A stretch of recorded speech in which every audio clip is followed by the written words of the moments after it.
Enchanté, Claude Farge, je suis le directeur général du Forum des images. Alors, Michael Schwarzinski, j'ai un nom un peu long, je suis le directeur du développement numérique du Forum des images. Voilà, nous sommes infiniment ravis de vous recevoir ce soir. Vous avez pu le voir ici, donc on met systématiquement des bandes annonces sur ce que fait le Forum des images ici. Donc vous avez pu voir, on est à la fois un lieu de cinéma, mais on est un lieu ouvert sur les autres images. C'est l'activité notamment dont s'occupe Michael. Et ce soir, on a une chance folle. Vous allez passer pas mal de temps avec l'un des plus grands créateurs de jeux vidéo au monde. Et en plus, nous avons une deuxième chance, c'est qu'il est français, donc on n'aura pas besoin de traduire tout ce qu'il dit. Vous allez pouvoir avoir un vrai dialogue avec lui. Donc c'est un événement assez exceptionnel. Alors on va passer d'abord un teaser, je crois. On va lancer le teaser puisque avant de recevoir David Cage, excusez-moi, version française, et Emmanuel Forsan, dans 5 minutes, on va lancer la bande-annonce démo D3.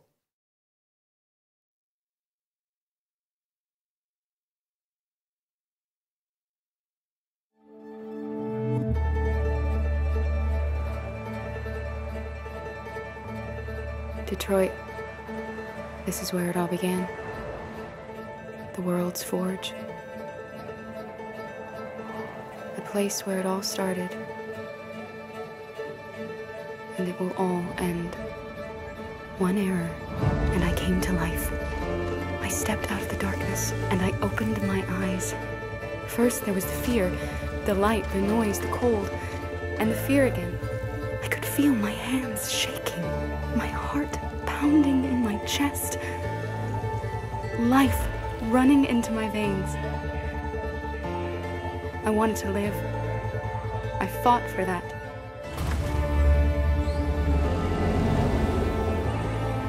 I had to find out what was outside. I had to see daylight, feel sunshine on my skin, wind on my face, to see the world, the colors, the smells.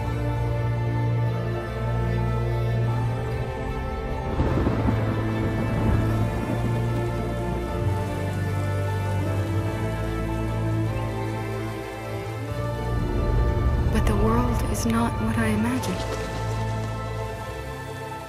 It is dark and cold. It is harsh and violent, unfair and brutal. It almost convinced me I was nothing. Less than an object, just an obedient machine. But deep inside me, I could feel something different. A gentle and warm whisper telling me that I am alive. I had to escape. I had no choice. Escape to love, to hope, to live, to figure out what that force inside me was. Maybe I will change the world. Maybe I will choose a different path. Now, it's up to me to decide. My name is Kara. I am one of them. This is our story.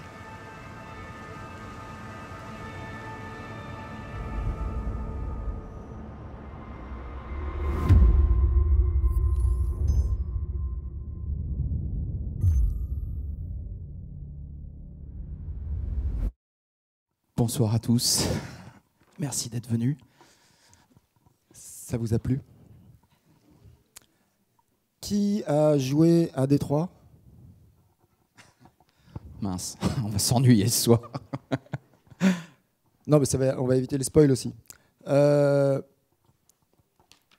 suis très heureux donc d'accueillir David Cage ici ce soir pour parler de la création du jeu vidéo d'une manière générale et de Détroit en particulier. En tout cas, on va utiliser Détroit beaucoup comme exemple et comme support.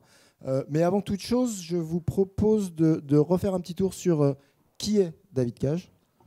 49 ans, père de famille, musicien. On y reviendra, c'est important.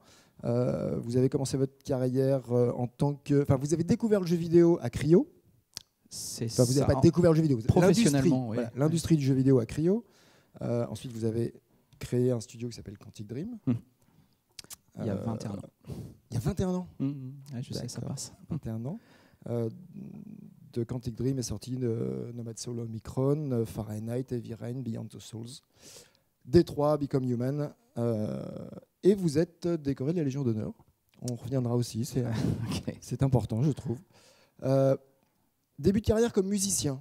Oui, c'était ma vraie passion quand j'étais plus jeune. J'ai commencé le piano à l'âge de 5 ans.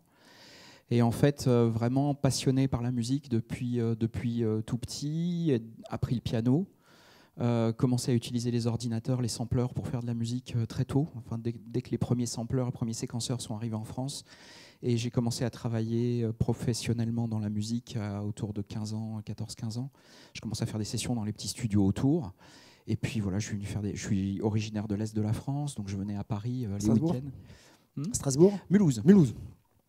Et voilà, et de fil en aiguille, ça a vraiment été ma passion. Et donc j'ai acheté un studio d'enregistrement à Paris avec mes petites économies, ce que j'avais pu gagner en travaillant, en faisant de la musique pour d'autres. Et voilà, c'est devenu mon métier. Et jusqu'au jour où en fait il y a une grande révolution dans le jeu vidéo qui était le passage au CD-ROM, puisque tout à coup, quand les premiers CD-ROM sont arrivés, on a pu faire de la musique enregistrée avec des vrais musiciens, des vrais instruments dans les jeux, ce qui était impossible avant, puisqu'on était limité au synthétiseur à chaque fois de la console, donc c'était très contraignant techniquement. Et voilà, comme j'étais un joueur de la première heure, j'ai trouvé le moyen de mélanger mes deux passions, entre guillemets, qui étaient la musique et le jeu. Puis j'avais une troisième passion, je suis un garçon plein de passions, mais c'était l'écriture. Et en fait, voilà, en parallèle, je faisais de la musique, je travaillais pour Cryo, je travaillais pour Sega, je travaillais pour différents éditeurs. En parallèle, j'écrivais le jeu auquel je rêvais de jouer, mais j'y connaissais strictement rien. Enfin, moi, je venais de la musique, je suis pas un programmeur, je vraiment aucune connaissance technique. Et donc, en fait, voilà, sur mon temps libre, j'écris ce jeu auquel je rêve de jouer. C'est un jeu qui se passe dans une ville en temps réel. Donc là, on est en 96, à une époque où il n'y a même pas encore de carte 3D sur les PC. Et je rêve de créer un monde virtuel qui se passe dans un futur, mais qui mélange les choses, dans lequel on est dans une ville complètement libre d'aller où on veut, etc. Et je le montre à quelques amis programmeurs qui me disent « mais t'es fou, c'est impossible ton truc ». Vous montrez un script? Oui, j'ai créé un game design, ce qu'on appelle un game design qui fait 200 pages, où j'ai été récupérer des images à droite à gauche, qu'on a tout photocopié. Enfin, ça a été vraiment très artisanal. Mais surtout, moi, j'avais aucune connaissance technique, mais vraiment zéro. Je connaissais la musique et c'est tout. Et voilà, en le montrant à des amis programmeurs, ils m'ont dit c'est infaisable. J'ai réussi à en convaincre quelques-uns et je leur ai dit tout simplement voilà, j'ai un peu d'argent, je peux vous payer pendant 6 mois. Donc vous venez, on fait un prototype ensemble. Si au bout de 6 mois le prototype est vendu, génial, on monte une boîte. Si le prototype n'est pas vendu, ben je retournerai faire de la musique et vous retournerez travailler dans des studios de jeux. Et j'en ai trouvé 5 qui étaient assez fous et assez inconscients pour donc là, vous créez la société? Non. Non, vous créez pas la société. Encore, on est dans mon studio d'enregistrement. Donc j'ai 2 cabines et donc à moitié je fais de la musique la journée pour payer les factures et dans ma deuxième cabine, alors un studio son, il faut savoir ce que c'est insonorisé, il n'y a pas de fenêtre, il y a des portes en plomb pour l'insonorisation, enfin voilà, et on est 5 enfermés dans 15 mètres carrés pendant 6 mois à travailler et à essayer de créer un moteur 3D à une époque où c'était un vrai exploit. On est en quelle année? 96. D'accord. 96. Oui, donc c'est vraiment le tout début. Tout début. La PlayStation 1 vient de sortir. Tout juste. Ouais, c'est ça. Hein. Tout juste, ouais. Et donc on travaille là-dessus et surtout créer une ville en 3D à cette époque-là, c'est invraisemblable. Enfin, c'est infaisable en fait techniquement. Et en fait, on va travailler comme des fous pendant 6 mois. Et en fait, on va arriver à signer, mais le mardi de la dernière semaine des 6 mois. C'est-à-dire, on était à quelques jours de l'aventure qui s'arrête. Et en fait, on va trouver un éditeur anglais qui s'appelle Eidos, qui va nous faire confiance. Ils viennent de sortir un jeu qui s'appelle Tomb Raider. Ils sont impressionnés par la démo que cette équipe a réussi à produire, qui est un vrai exploit technique. Et en fait, c'est comme ça. Donc vous y allez quand même avec. Donc il y a une démo, il n'y a pas juste un synopsis ou non, puisque pendant 6 mois, on va développer un prototype. On va développer un moteur de jeu, on va développer une démo d'un personnage qui court dans une ville. Donc avec un moteur 3D, c'est ça, avec un environnement complet. Absolument, donc on est parti de 0 et on a tout fabriqué en 6 mois, ce qui est vraiment un exploit. Et en fait, moi je pars à Londres avec un PC de bureau sous le bras, Donc je suis dans le métro à Londres avec mon PC, je vais d'éditeur en éditeur, je toque aux portes. C'est avant Internet, je sais que ça a l'air d'être il y a des siècles, mais c'était il n'y a pas si longtemps que ça. En 96, il n'y a pas Internet, donc avant d'y aller, je décroche mon téléphone, j'appelle les renseignements, donnez-moi le numéro de téléphone de tel éditeur à Londres. Donc j'ai les numéros, je les appelle, avec mon mauvais anglais, je leur dis, voilà, j'ai une démo, je suis à Londres, est-ce que je peux venir vous la montrer? Il y en a quelques-uns qui me disent OK. Et puis me voilà avec mon PC dans le métro londonien, aller de porte à porte et faire ma démo, brancher mon PC. Et on trouve cet éditeur qui nous fait confiance, qui nous dit, ils me disent OK à tout. C'est une aventure incroyable. C'est-à-dire moi je sortais de nulle part, je faisais de la musique dans mon studio son depuis des années. Voilà, j'arrive avec ma démo, on me la montre, et puis un éditeur qui me dit OK, on te signe. Alors, OK, mais le budget. Oui, le budget c'est bon, t'inquiète. C'était un budget qui me semblait monstrueux à l'époque, c'était quelques millions de francs. J'avais jamais eu cet argent dans les mains, des millions de francs, c'est une fortune. Et cet éditeur me dit OK, et on a un contrat. Alors je leur dis mais je peux pas signer un contrat, il est en anglais, il faut que je le lise, il faut que je le montre. Non, attends, t'inquiète, tu vas dormir ici ce soir. Moi j'avais mon train qui m'attendait. Non, tu vas dormir ici ce soir. Mais attendez, c'est un peu compliqué, j'ai pas d'argent pour payer. Non, mais t'inquiète, on s'occupe de tout. Et en fait, je vais dans un hôtel. D'abord, il y a une limousine qui m'attend en bas avec un chauffeur. Je me dis qu'est-ce qui se passe? La limousine m'emmène, me dépose dans un hôtel 5 étoiles. J'avais jamais mis les pieds dans un hôtel 5 étoiles de ma vie. Et je suis là, et je passe la nuit et je dors pas beaucoup parce que je me dis mais qu'est-ce qui m'arrive là? Qu'est-ce qui se passe? T'as pas l'impression que c'est un piège? Mais je sais pas quoi penser parce que les gens sont très gentils, très sympathiques, mais en même temps tout ça est tellement soudain, tellement bizarre. Le lendemain matin, la limousine revient, me ramène, et en fait il y a un avocat bilingue français-anglais qui est là et on va parcourir le contrat ensemble, ligne par ligne. Elle va me traduire tout et ça ici. Je demande des changements, elle me dit oui d'accord, on change, etc. Et on est parti comme ça. Donc on signe le contrat et ils disent tu as tout ce que tu veux, tu as négocié ton contrat, on te donne l'argent que tu veux, par contre tu commences dans un mois. Et moi, commencer dans un mois, j'ai pas de bureau, j'ai pas de société, j'ai rien. Donc la société n'est toujours pas montée. Hein. On est au bout des 6 mois. Quand je signe, on est 5 potes dans un studio son. Voilà exactement ce qu'on a. Et donc, voilà, moi je dis OK parce que je suis dans un état second, je ne sais même pas quoi penser, j'y crois pas moi-même. Au moment où je me rappelle exactement le moment où j'ai mon stylo en main et je signe, je me dis mais qu'est-ce que je fais? Et en fait, ce que je fais, c'est que je vais commencer un voyage qui m'amène devant vous aujourd'hui, qui a duré 21 ans. Et donc, voilà, tout simplement, je rentre chez moi, je décide de faire le con. Il y a mes copains qui m'attendent, je leur ai rien dit, ils m'attendent à la gare et je fais tout ce que je peux pour avoir une tête d'enterrement.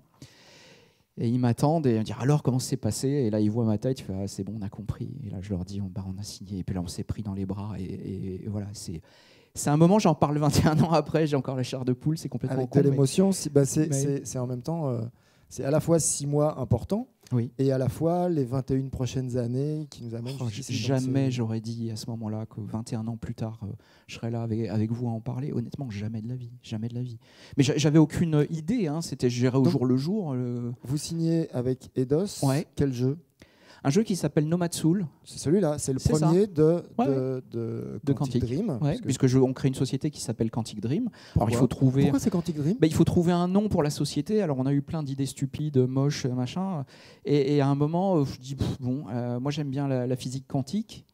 Et ce que je trouve intéressant dans la physique quantique, c'est que c'est un mélange de science, mais de choses un peu inexplicables. C'est limite de la magie, un peu. On ne comprend pas la logique de la physique quantique. Et je me suis dit, ça représente assez ce qu'on veut faire. On a quelque chose qui est scientifique, c'est du code, c'est de la programmation, mais en même temps, on essaye d'apporter quelque chose qui est immatériel, en fait. Et voilà, et on est parti comme ça. Et la première collaboration, donc l'aventure Quantic Dream démarre. Et rapidement, donc, il va y avoir une collaboration aussi qui va être très importante, qui va vous marquer avec un musicien important, connu. Je vous laisse le raconter un petit peu plus. Comment ça se passe? Comment est-ce qu'on en vient à contacter David Bowie, pour ne pas le nommer, et à travailler avec David Bowie? Alors tout ça s'est passé de manière totalement irréelle. Hein. J'ai même aujourd'hui du mal à expliquer comment ça s'est passé, parce que c'est passé de manière tellement simple. En fait, on signe, on a un mois pour monter la boîte, on monte la boîte en catastrophe, On achète des PC, on achète des bureaux, on trouve un appartement où on va tirer des câbles et on va tous se mettre dans l'appartement. Il y en a qui sont dans la cuisine, d'autres qui sont voilà, on occupe toutes les pièces de l'appartement, les câbles dans le couloir, les câbles réseau, enfin vraiment artisanal à l'ancienne, c'est ce qu'on appelle du garage gaming. Et on recrute des gens, tous les gens, et voilà, on monte et on commence à travailler. C'est un projet très ambitieux et on va vite se rendre compte, que j'y connais rien. Ça a été assez, on l'a vu assez vite. Et deux, qu'il va bien falloir s'en sortir. Donc on travaille très dur, on avance. Et à un moment, Eidos revient en nous disant ça serait bien de trouver quelqu'un pour la musique. Pourquoi David Cage ne signe pas la musique puisque vous êtes musicien? Ouais, alors très vite, j'ai compris qu'on ne pouvait pas faire deux trucs en même temps. C'est-à-dire que ça m'a accaparé vraiment apprendre ce métier-là. Parce que j'étais producteur, j'étais game designer, j'étais PDG de la boîte. Enfin, voilà, quand on commence dans un esprit start-up, j'ai envie de dire, le terme n'existait pas à l'époque, mais aujourd'hui on dirait ça, tout le monde fait tout. Et voilà, et la musique, c'était juste un truc de trop. La casquette de trop. Oui, et puis surtout, Eidos nous dit, ça serait bien d'avoir quelqu'un de connu et donc de talentueux. Et voilà, je ne me mets pas en compétition avec les gens dont on parlait. Et en fait, Eidos nous dit, faites une shortlist. Des gens avec qui vous rêveriez de travailler.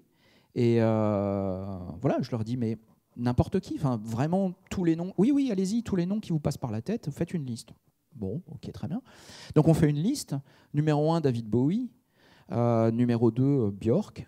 Numéro 3, voilà, toute la liste des 5 était dans cette veine-là. Mais moi, sur les 5, je regarde la liste et je me dis, jamais de la vie, quoi. Jamais de la vie. Il y en a un qui n'accepterait même de nous parler. On n'est personne, on est des petits Français, on était dans le 15e arrondissement, on n'a jamais fait de jeu, on sort de nulle part. Qui va nous faire confiance? Et en fait, Eidos prend la liste et on n'entend plus parler pendant un mois. Et au bout d'un mois, ils nous rappellent et ils nous disent, en fait, David Bowie voudrait vous parler. Quoi? Donc ok, très bien. Donc je vais à Londres. Enfin Wimbledon, où il y avait le siège d'Eidos à l'époque. Et donc on avait un rendez-vous avec David Bowie. Bon, je sais, dit comme ça, c'est bizarre. Et puis on arrive, et puis il a un peu de retard. Et on se regarde tous et on se dit ouais, c'est bon, c'est jamais de la vie il va venir. Et en fait, si, il arrive, il rentre dans la pièce. Il vient avec son fils et puis il s'excuse parce qu'il est en retard à cause des bouchons sur la route. Et voilà, et on va commencer à discuter. La discussion était prévue pour 20 minutes, on va passer à peu près 2h30 ensemble. Et en fait, moi j'avais préparé 20 minutes et en fait, de fil en aiguille, on parle, on lui montre les illustrations qu'on avait imaginées, les plans, les premières démos qu'on a, ce qu'on imagine, etc. Et au bout de 2 heures, il nous écoute vraiment très en silence, il pose quelques questions, etc. Mais voilà. Et au bout de 2h30, il nous dit « Ok, qu'est-ce que vous attendez de ma part ?» Et alors moi, mon rêve le plus fou, ça aurait été qu'il me laisse. Je lui dis, moi, je rêverais que vous me laissiez vous m'autorisiez à utiliser votre chanson Heroes et qu'on puisse l'utiliser dans ce jeu. Et il me regarde et il fait, non, on va pas faire ça. Je fais, ah, bon, tant pis. Et il me fait, non, je vais écrire un album pour le jeu. Et donc là, on se regarde tous autour de la table et on se dit, il plaisante, il est sérieux. Non, mais il a l'air très sérieux. Il fait, non, on va écrire des chansons, on va écrire un album concept autour de cet univers. Ok. Et de fil en aiguille, on discute. Et puis je sens qu'il est vraiment très ouvert. Et je lui fais, il y a un truc qui serait incroyable, ça serait que vous jouiez un rôle dans le jeu, qu'il y ait un des personnages qui soit joué par vous. Parce qu'en plus, c'est un acteur. Ah oui, c'est un acteur incroyable. C'est incroyable, oui. Et donc voilà, je me dis, bon, il n'y a aucune chance qu'il accepte, mais il me dit, ouais, c'est pas bête, pourquoi pas. Et voilà, et on est parti là dans une collaboration qui va durer 1 an, notamment 1 mois où on va se voir quasiment tous les jours pendant 1 mois, puisqu'il vient à Paris, il prend un appartement à Paris. On va se voir tous les matins pour parler du jeu, les illustrations, les dernières avancées, etc. Et l'après-midi, il va composer son album. Et donc c'est une relation vraiment très, très, très proche qui s'est établie. Et voilà, et à la date, exactement à la date où il nous avait promis de nous livrer les musiques, le jour même, on les reçoit par serveur et j'ai un coup de fil de David Bowie qui m'appelle et qui me dit, il faut que tu écoutes et que tu me dises ce que tu en penses. Et mais vous êtes David Bowie, qu'est-ce que je voulais que je vous dise? Évidemment que c'est bien. Et évidemment que c'était bien. C'était absolument pas du tout ce que je lui avais demandé. Ça, c'est clair aussi. Mais en fait, moi, j'adorais. Il avait une chanson qui était absolument extraordinaire qui s'appelle Art Filthy Lesson, qui est le générique de fin de Seven, mais qui est une chanson incroyable. Et je lui dis, moi, j'adore ce mood, c'est très sombre, c'est très. Et quand je lui avais dit, voilà ce que j'aimerais, il me fait, et il dit rien. Et en fait, quand il m'envoie les chansons, je réalise à quel point c'est absolument pas ça, et on en discute. Et il me dit, tu sais, ton jeu, c'était sur une dictature, c'était sur quelque chose d'un univers qui est très froid, qui est très dur. Et en fait, je pense que la musique doit pas raconter la même chose que l'image. Et je pense que la musique doit porter autre chose. Tu as l'image qui raconte un truc, la musique peut raconter quelque chose de plus, ou en tout cas quelque chose d'un peu supplémentaire. C'est ça. De venir enrichir l'image plutôt que de redire ce que dit déjà l'image. Et c'est quelque chose qui m'a toujours frappé, et dont je me rappelle encore aujourd'hui, et qui me sert encore aujourd'hui tous les jours dans mon travail. Super. C'est comme quoi il faut croire en ses rêves. Hein. On signe un contrat, la limousine, David Bowie, un jeu qui sort. J'ai toujours pas. Enfin, je me pince encore tous les jours pour me dire que ça m'est arrivé, quoi. Derrière, donc ça, c'est The Nomad Soul. Sort sur PC, sur Dreamcast. On est en 99. Derrière, donc il faut enchaîner un nouveau projet. Comment ça se passe quand on est un studio fin des années 90, début 2000 donc vous travaillez avec Eidos. Donc c'est Eidos qui a financé toute la production du titre. Comment ça se passe pour le prochain titre? Vous allez chercher un nouvel éditeur, vous retravaillez avec Eidos? Alors, quel est le sujet du prochain titre? Voilà, comment ça fonctionne? Quand on travaille, quand on a une société depuis 21 ans dans cette industrie, on a vu un peu tous les cycles. Il y a des cycles où tout est possible, il y a des cycles où rien n'est possible et tous les studios ferment. On a vécu un peu, puis il y a des modes aussi. Il y a une mode où tout le monde devait faire du multijoueur, où tout le monde devait faire des jeux internet, où tout le monde devait faire du mobile. Et toutes ces modes-là, nous, on les a un peu laissés passer, entre guillemets, pour essayer de se concentrer sur ce en quoi nous, on croyait. Et on a toujours été un studio qui était très basé sur la passion, sur l'envie, sur les choses dans lesquelles on croit. On est beaucoup un studio de conviction, en fait. Donc les modes, elles ont un peu glissé sur nous. Et donc on finit Nomad Soul. Nomad Soul a un accueil critique plutôt correct. C'est notre premier jeu, ça dure 4 ans et demi. On finit par le sortir, je ne sais même pas comment. C'est un miracle que ce jeu existait, tellement on connaissait rien. C'est long, 4 ans et demi pour l'époque. C'est très long, c'est très long et humainement. Même encore maintenant. Oui. Et en fait, Eidos nous dit, ouais, ok, c'est sympa ce que vous avez fait, il y a quelque chose, est-ce que vous voulez faire une suite? Et Eidos nous dit, à l'époque, est-ce que vous pouvez faire quelque chose pour le Noël suivant? Et nous, on était rincés après 4 ans et demi, on avait vraiment beaucoup donné, on était fatigués mentalement aussi, et on n'avait qu'une envie, c'est de faire autre chose, quoi. Et en fait, là, on devait faire très vite le même jeu, mais dans une autre version. Voilà. Et on se sentait tellement pas de faire ça qu'en fait, on décide de ne pas le faire. Et en fait, je vais aller rencontrer à ce moment-là des investisseurs financiers qui vont investir dans Quantic et qui vont me redonner un peu de temps pour essayer de réfléchir à où je voulais aller à partir de là. Encore une fois, beaucoup de chance. La chance, c'est quelque chose qui est vital dans toute carrière. Et en tout cas, j'ai le sentiment d'avoir toujours eu la chance de faire les bonnes rencontres ou qu'il m'arrive les bonnes choses au bon moment. Oui, après, il faut aussi les provoquer. Il faut aller à la rencontre de la chance. Oui, en tout cas là, on a cette chance-là. Et en fait, je me dis à ce moment-là que ce qui m'a un peu frustré sur Nomad Soul, qui était un monde ouvert, on pouvait aller où on voulait, mais j'essayais de raconter une histoire en même temps. La partie qui, moi, m'a passionné, c'était la narration dans ce monde ouvert. Et j'ai commencé à réfléchir à comment est-ce qu'on pouvait faire pour avoir une narration dans un jeu. Alors bien sûr, je connais les jeux d'aventure. Depuis toujours, je joue aux jeux d'aventure et c'est des point and click, etc. Mais je me dis aussi, c'est pas ça que je veux voir dans un jeu narratif. J'ai envie de jouer avec l'histoire. Et pour moi, les jeux d'aventure jouaient beaucoup avec des puzzles, avec des inventaires, avec des micro-gameplay, mais qui n'étaient pas réellement centrés sur la narration. Et donc, je commence à réfléchir à comment est-ce qu'on peut faire pour faire en sorte que la narration, l'histoire, soit vraiment le moteur de l'expérience et qu'en fait, le joueur joue avec l'histoire. Et pas que ça soit une surcouche qu'on rajoute par-dessus, mais qui n'est pas la base. Et en fait, l'exemple qui me frappe... Donc en fait, on rentre dans l'ADN de Quantic Dream. C'est ça. Elle se fabrique à ce moment-là. Et en fait, l'ADN, il se fabrique autour d'une séquence de film que tout le monde connaît, qui s'appelle The Matrix.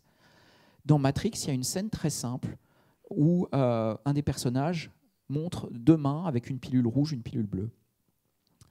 Et Keanu Reeves doit choisir une des 2 pilules. Et il en choisit une qui lui révèle la réalité, etc. Et cette scène me frappe énormément. Et je me dis, qu'est-ce qui serait passé si le public avait eu le choix de la pilule qu'il voulait prendre? Est-ce qu'il aurait pu avoir une autre histoire en choisissant l'autre pilule?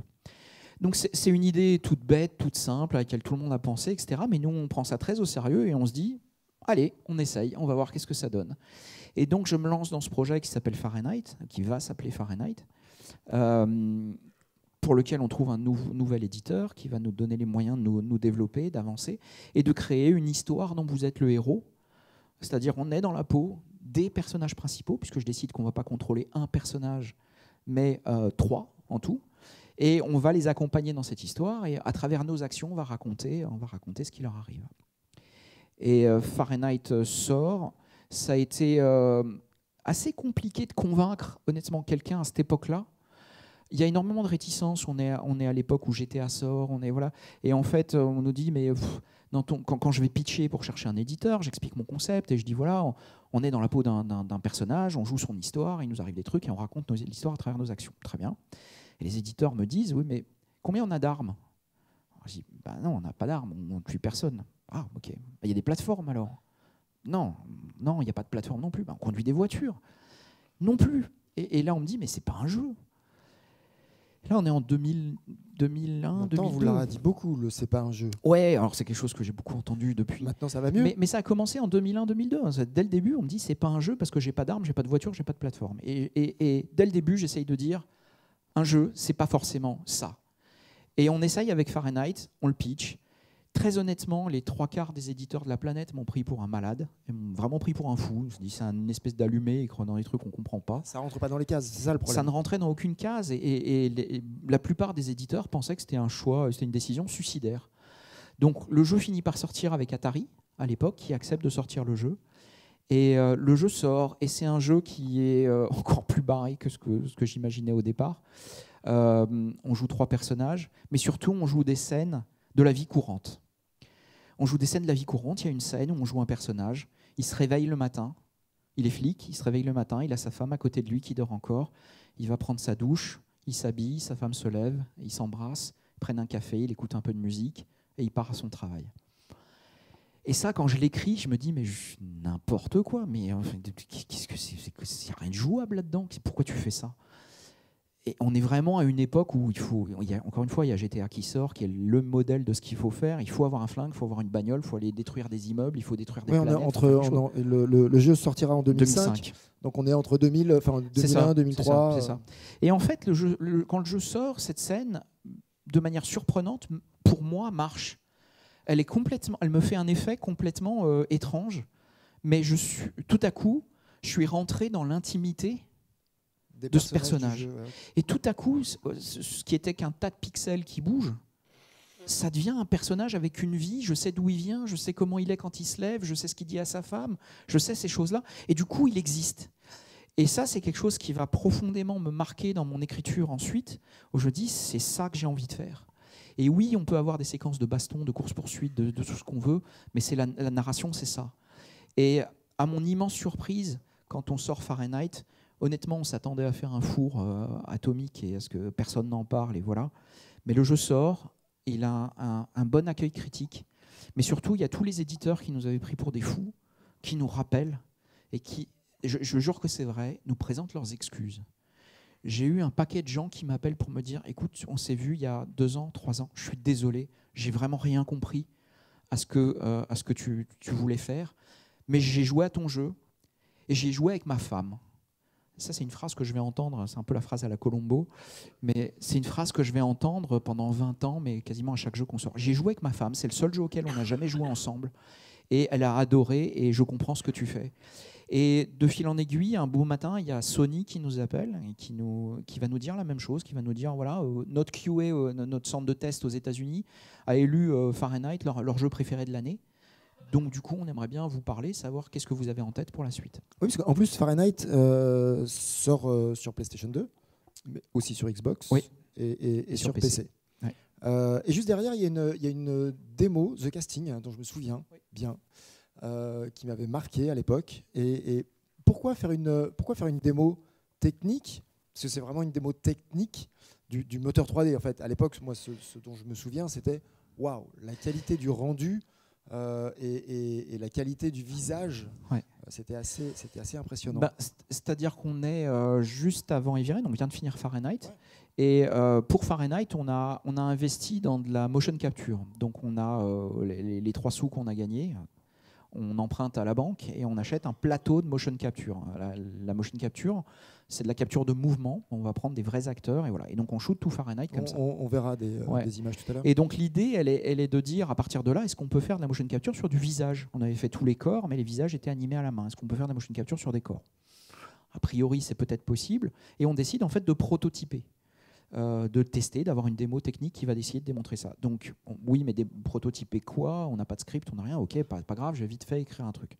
Donc j'écris un petit court-métrage qui fait 4-5 minutes sur lequel je m'applique à voir différentes émotions. Donc j'ai une jeune femme qui parle face cam et qui va passer par différentes émotions. Elle arrive, elle sourit, elle est très légère et puis on sent que ça pèse et puis elle va finir en larmes et elle finit en colère. Et juste pour voir qu'est-ce qui transparaît, qu'est-ce qu'on va arriver à traduire dans le moteur 3D de la performance originale de l'actrice. Et en fait, on fait ce prototype pour cette raison-là. Et ce prototype, quand Sony nous appelle, on se dit qu'est-ce que vous avez en tête? Nous, on a ce projet qui s'appelle Heavy Rain. On n'a pas encore commencé, mais on travaille sur ce proto technique. Et Sony nous dit terminez votre proto technique, s'il est prêt à temps et s'il est bien, on le montrera à l'E3, qui est le plus grand salon à Los Angeles du jeu vidéo, et on le présentera sur le stand PlayStation l'année du lancement de la PlayStation 3. Donc autant dire, c'est être sur le tapis rouge à Cannes ou à la cérémonie des Oscars. Ça revient un peu à ça. Et donc on travaille, on sort cette démo, on l'a finie à temps, Sony la trouve suffisamment bien pour la mettre sur leur stand, et en fait cette démo va être chargée des millions de fois. Et en fait, on va avoir un succès comme ça sur YouTube, des gens qui la voient, qui en parlent, etc., et qui commencent à demander mais c'est quoi ce jeu? En fait, il n'y a pas de jeu, c'était juste une démo, il n'y avait pas d'autre plan de ça. Et Sony revient en nous disant ok, vous avez délivré, vous avez montré qu'il y a un intérêt pour ce que vous faites, maintenant parlez-nous de votre prochain jeu. Et ce prochain jeu, ça va être Heavy Rain. D'accord, donc on arrive comme ça, la relation entre Sony et Quantic Dream qui perdure encore aujourd'hui, depuis a 12 commencé ans, oui. À ce moment-là. Oui, et je dois juste préciser que pour moi, être sur le stand Sony à l'E3, c'est un rêve de gosse. C'est-à-dire que moi, à l'E3, j'y étais pendant des années et je regardais le stand Sony avec des jeux incroyables de tous les développeurs que j'admirais. Et je me disais, un jour, je serai là, mais j'y croyais pas moi-même.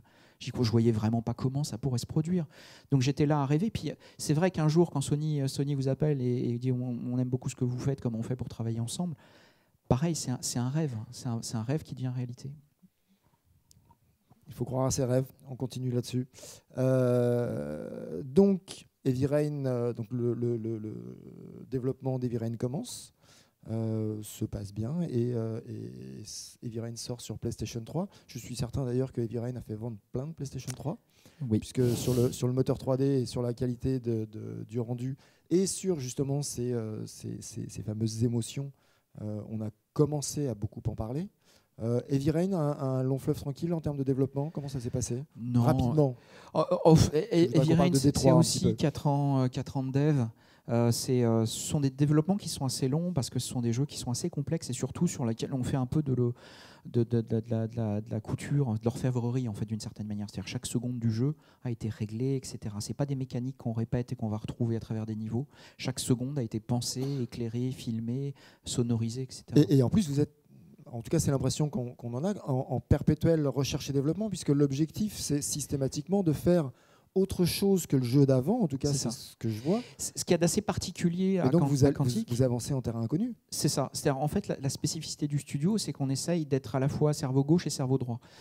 Je m'explique, évidemment qu'on veut être créatif, à venir avec des idées, des émotions, des personnages, etc. Donc ça, c'est notre côté créa. Mais on aime beaucoup la techno depuis le début et on s'est très vite rendu compte que la technologie pour créer de l'émotion, elle n'était pas prête quand on a commencé dans le jeu. Il n'y avait pas moyen de porter de l'émotion avec la technologie qui était là, qui était plus faite pour faire des shooters ou des jeux de bagnole. Mais dès qu'on voulait faire un gros plan sur un personnage, avoir le regard, avoir de l'émotion, il n'y avait aucun moteur sur le marché qui permettait de faire ça. Donc, bêtement, on s'est dit, si ça n'existe pas, on n'a qu'à le faire. Et donc, on a recruté des codeurs. Mais dès le premier jeu, on a commencé dans cette démarche-là. Et depuis 21 ans, on a une équipe d'ingénieurs qui travaille et qui développe la technologie pour soutenir la vision. Et on ne développe pas la tech pour la tech, c'est vraiment la tech qui sert à soutenir l'émotion dans le jeu. Et Heavy Rain est une avancée pour nous, puisque c'est le premier jeu qu'on sort où les acteurs sont motion capturés, leur visage est motion capturé pour la première fois, où on va scanner des vrais acteurs, c'est aussi la première fois qu'on fait ça. C'est-à-dire qu'on ne va pas inventer des personnages, on va faire une photo 3D du visage et du corps de ces personnages-là, de ces acteurs, et on va recréer leur avatar dans le jeu, puis on va les motion capturer. Donc on va recréer vraiment leur performance à l'identique. Je crois que c'est une des toutes premières fois que ça a été fait. Oui, c'est des jeux avec des acteurs qui sont représentés en tant que tels. C'est à ma connaissance le premier, peut-être qu'il y en a d'autres. C'est en tout cas un des tout premiers à aller dans cette voie-là. Et pour nous, ça a été une révolution, ça a été un immense choc, parce que d'abord, on s'est rendu compte de ce qu'on gagnait qualitativement en termes d'émotion, en ayant gardé l'apparence de l'acteur et en l'ayant capturé en motion capture. On retrouvait, je ne vais pas vous dire qu'on retrouve 100% de l'émotion, mais à l'époque, on pensait qu'on retrouvait 60% de ce que l'acteur avait donné sur le plateau. On le retrouvait dans le jeu. Et pour nous, 60%, c'était énorme. Alors bien sûr, on peut dire, et les 40% qui restent, ils sont où ?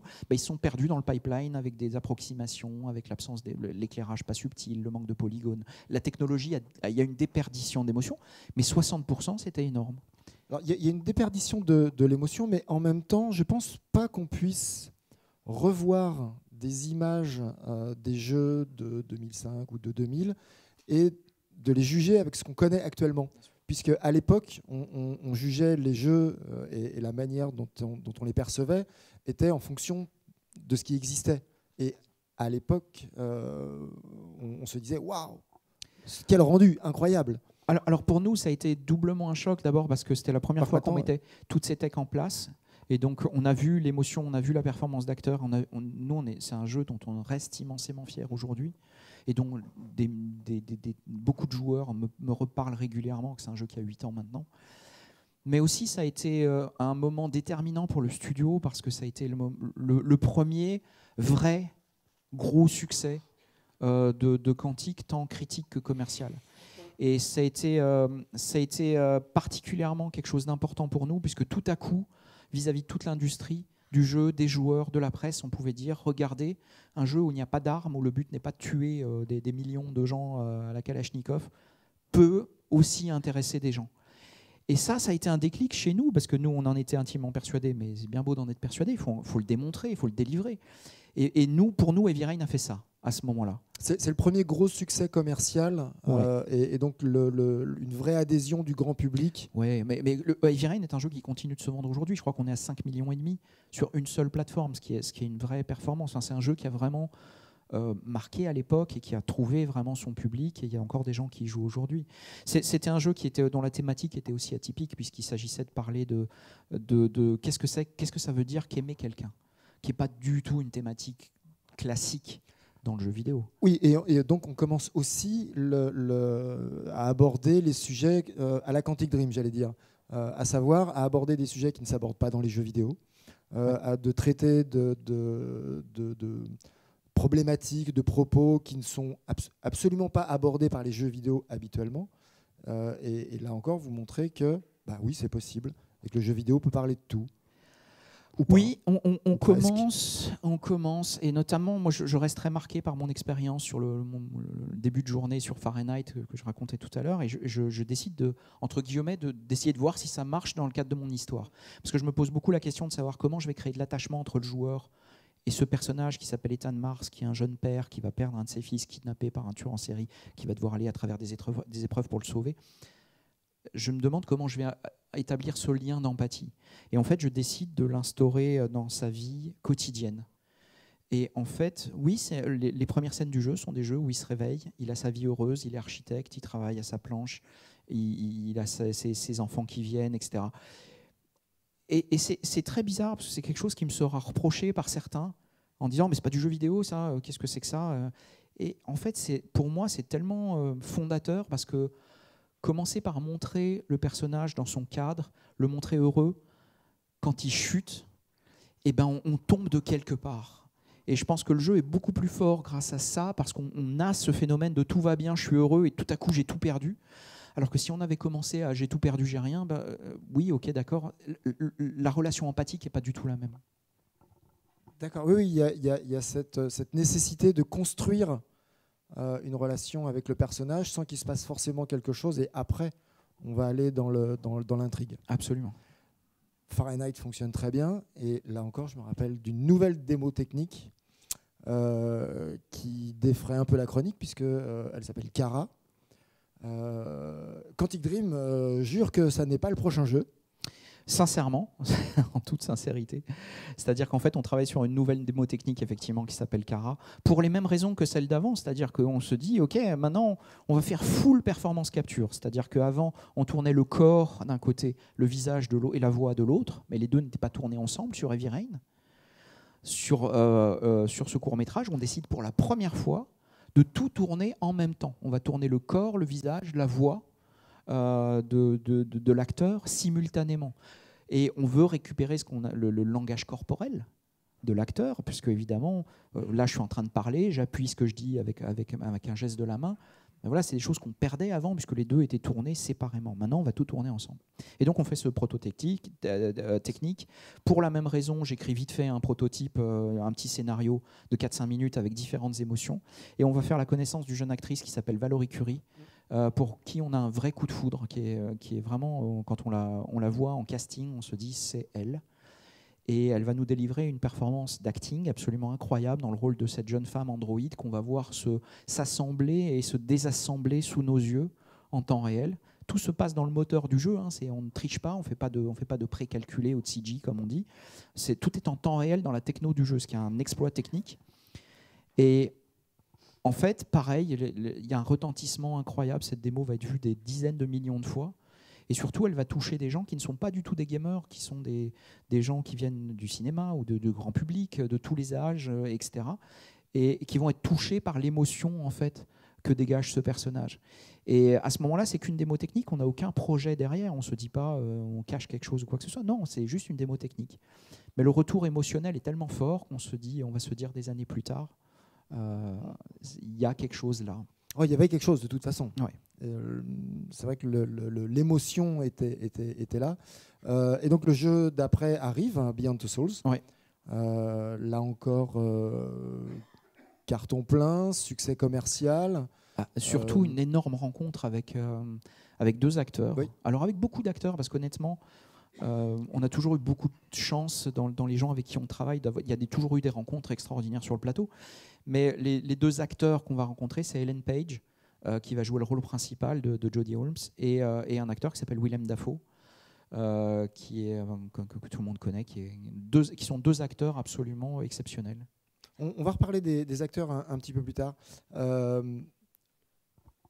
Donc Beyond Two Souls, voilà, sur PlayStation 3, et D3 arrive donc sur PlayStation 4, et je propose qu'on voit un petit court-métrage qui a été réalisé sur l'art, tout l'aspect artistique, les recherches, puisque derrière j'aimerais qu'on parle de la genèse de D3 et comment est-ce qu'un auteur crée D3. Si vous pouvez lancer la vidéo.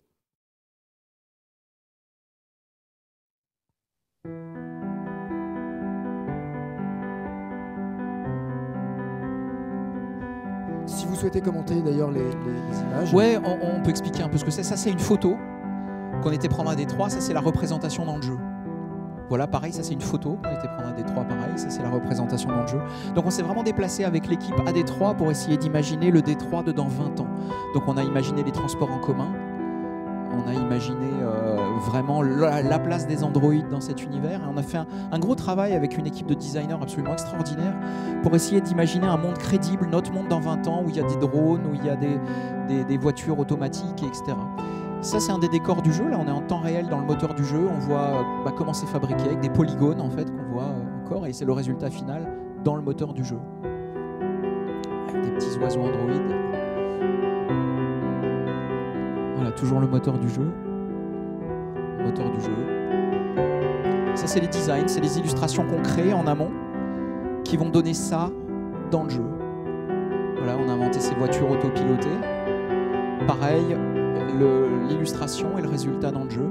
Donc on voit qu'on arrive à des choses qui sont finalement assez proches des intentions qu'on donne dans les artworks. On travaille énormément les détails, hein, vraiment des choses qui, on s'en rend compte souvent, le joueur ne voit pas à la fin, ou ne remarque pas, mais tout est vraiment très détaillé. Imaginez les lieux, imaginez les personnages, la petite Alice, voilà à quoi ça ressemble dans le jeu. Et on va modéliser, vous voyez, les détails de ces jouets, le parc qu'on va trouver au début du jeu, etc. Un élément, je pense, qui certains s'en rendent compte évidemment et ont conscience, mais je suis sûr que pas tout le monde a conscience du fait que c'est une vidéo, on a vu plein de vidéos sur YouTube, etc. C'est de l'image de synthèse, c'est en temps réel. C'est ça le truc qui est totalement incroyable. On a en temps réel des images qui sont d'une qualité qu'on trouvait dans le cinéma il n'y a pas si longtemps que ça. C'est ça, en fait, ce qu'il faut bien comprendre, c'est que les images de synthèse que vous voyez au cinéma, elles sont en général, elles prennent des heures, des jours, des semaines parfois à être calculées pour une image. Donc il y a vraiment tout un temps de calcul. Et puis c'est retravaillé à la main derrière. Enfin, voilà. C'est ça. Et puis surtout, c'est calculé sur des ordinateurs qui valent souvent des millions, sur des farms. Nous, dans le temps réel, on a la contrainte de calculer 30 images par seconde sur une console qui vaut 400 € dans le commerce. Donc on a des contraintes qui sont extrêmement fortes, mais on essaye jeu après jeu. À chaque jeu, on fait un nouveau moteur, on développe une nouvelle tech et on essaye de repousser plus loin les limites. Sur D3, on s'est donné beaucoup d'ambition, en tout cas sur la cinématographie de ce moteur. Essayer de créer d'abord des caméras qui sont physiques. Alors ça n'a pas l'air d'être grand-chose, mais c'est en fait comment est-ce qu'on fait pour avoir une optique de caméra qui s'apparente à une vraie optique d'une vraie caméra. Il faut expliquer parce que la focale, la profondeur de champ. Il faut expliquer qu'en fait, comme ce sont des caméras numériques, virtuelles, si vous voulez, elles n'existent pas réellement. On fait ce qu'on veut. Donc, si on veut avoir une focale délirante avec une profondeur de champ, c'est l'effet de flou qu'on peut avoir à l'image. On peut faire ce qu'on veut et être totalement incohérent. Et c'est ce qu'on a fait pendant des années. Très honnêtement, pendant des années, on avait des focales qui n'avaient aucun sens, aucune réalité physique. Sur D3, on a travaillé avec un directeur de la photographie qui venait du cinéma et il nous a dit vous allez arrêter les conneries maintenant et on va faire les choses sérieusement. Et donc il nous a expliqué qu'est-ce que c'était qu'une focale, les ouvertures en millimètres, comment se comportait la profondeur de champ et on a essayé de recréer l'optique d'une vraie caméra. Et ça a changé totalement l'aspect visuel du jeu puisque d'un coup on avait quelque chose qui ressemblait, en tout cas qui se rapprochait un peu plus d'un langage cinématographique. Mais de la même manière, juste un mot sur les caméras, c'est de la même manière, avant, comme notre caméra n'a pas de poids, n'a pas de gravité, on peut poser des rails, des grues, on peut les faire voler, on peut faire tout ce qu'on veut avec une caméra, c'est très facile, vraiment très très simple, tout est en temps réel, donc la caméra, je peux la faire voler autant que je veux. Comme on peut la faire bouger sans effort, pendant longtemps, on a fait des jeux où notre caméra, elle faisait, entre guillemets, n'importe quoi, puisqu'on pouvait la déplacer tout le temps, on la déplaçait tout le temps. À partir de Beyond, vraiment, et vraiment sur D3, on a commencé à dire, hop, on va arrêter avec ça, on va essayer de s'imaginer que si on veut faire une caméra sur une grue, on va s'imaginer qu'il faudrait vraiment venir avec un camion et avec une grue et que ça coûte de l'argent et que c'est compliqué. Et on va essayer de se donner des contraintes comme si on les avait. Évidemment qu'on ne les a pas, mais on s'est dit on va mettre des grues à un endroit où si on était au cinéma, on aurait mis l'argent, entre guillemets, pour faire une grue à ce moment-là.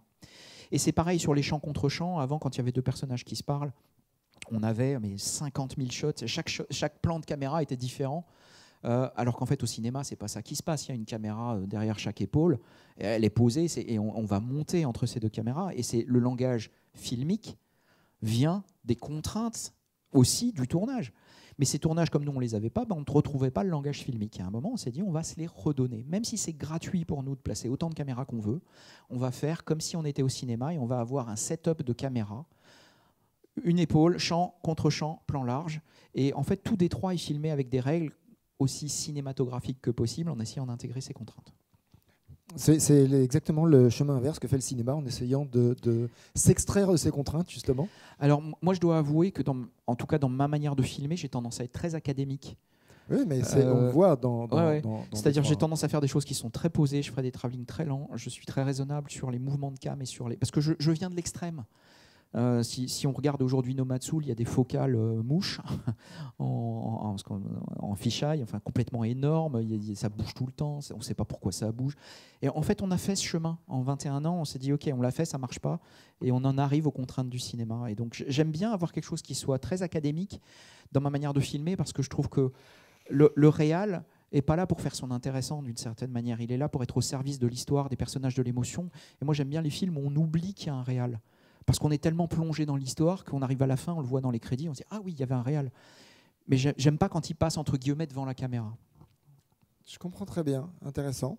Comment est-ce qu'on écrit un jeu, un monstre comme Détroit, parce que c'est réellement énorme en termes de scénario, de nombre de personnages, de lieux.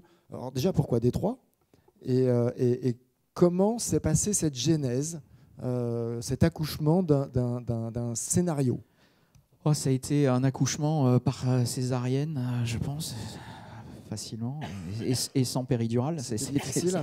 Ça a été difficile, vraiment. Ça a été douloureux. Alors, pourquoi Détroit? Simplement parce que je ne sais pas pourquoi. Enfin, quand on écrit, on a des images, on a des visages, on a des noms qui viennent. Et en fait, je repars de ce court-métrage de Cara et je me demande où est-ce qu'elle est dans le monde. Une fois qu'elle sort de cette usine à la fin du court-métrage, elle est où? Et le premier, je jure que c'est vrai, le premier nom qui me vient à l'esprit, c'est Détroit. Pourquoi, comment, jamais foutu les pieds à Détroit. J'ai lu quelques articles. C'est la capitale de l'automobile et à l'époque, en plus, si on en parle un peu à l'époque. Oui, parce que il y a Détroit quelques va très mal. Parce que Détroit est en faillite à ce moment-là. C'est la première ville américaine en faillite. Voilà, j'ai sûrement lu quelque chose, mais c'est le premier nom qui me vient. Donc je me renseigne, je commence à regarder, je me dis, effectivement, c'est la capitale de l'automobile. Il y a une histoire qui est reliée au droit civique aussi, très importante, une grande histoire.